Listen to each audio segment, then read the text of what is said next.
Hakah nyau tarik nailar hajar pusau ka umsning parish kala priang burom yau Reverend Padar Edward Sten kumbu assistant parish priest bathamai jong kane ka parish. Hakane ka sngi la sedang shwa ka jing duai bot ka jing kran priang snobha na Reverend Padar Pius Shadap parish priest jong ka umsning parish. La penshit pensngan ya kane ka sngi da ka jing dan lang u vice chairman ka PPC umsning parish ba Carlos Kharkongor, ba Nikki A. Kharthangmau, Assistant Secretary PPC, ba James Bon Jana, Secretary CMC South Block, Reverend Padar Lawrence Karluni, Assistant Parish Priest, Umsning Parish, ba Lord Shai Marbanyang, ba ki Babu Katekis Nabaro Santali Kisop District.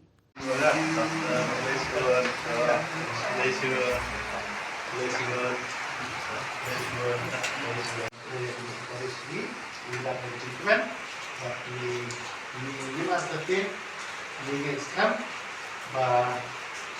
dari keparish kami akan memperhatikan pada juga misalnya ada dua macam makanya kita juga membuat telepon yang membagi juga berbuat bahwa ada berbuat yang ini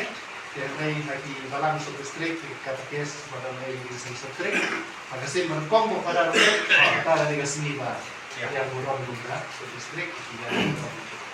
itu bersyukur di bawah itu benar kita dapat di Lawrence dan Arjun White tadi kita bisa berbicara apa kita menyalurkan lengkap berisi berkah di sedap kita dengar di sedap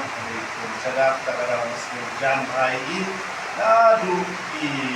lain muslim mensuara lu bagai pun kongi atau por bagai join apa sebenarnya di mei iba tentu nama ngawan nak kasi medium usam prato pra jadi dan kelas 12 ke por you stang bandai kontak nutrition course ni pandai join po sebenarnya nasi ulong bawan nang pedang pada singju ha po sebenarnya di mei iba penlong homely yang bertakutkan ke para kelas dengan dia doilang apa singkol sebenarnya mana kemau kilai pusam senem di baladet no di tiba day kajing penilenti kejengin day kajing pensingan kejengin kaba pelong begini aduh mentah de hadin kini kilai kau lai samsan balalai no dengan ayalong kada na kemau kata kesni bakentang ngaruh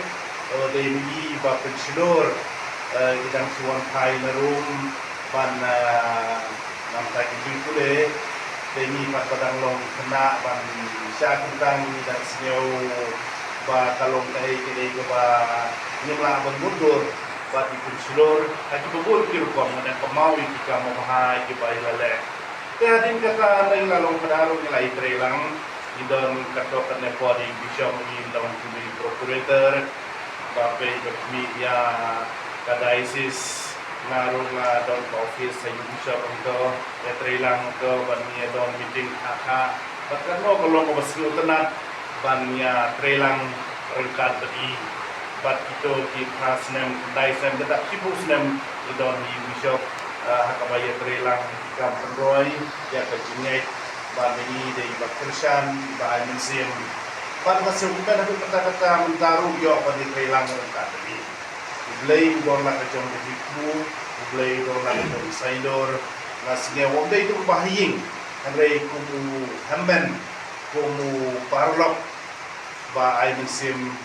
haga kami syakili, jadi ulay subur pada rekajing pilihan sebahagi pintar sini, pada kajing tempat jiki berkini keramba, ban ya gendulang kami kejanmin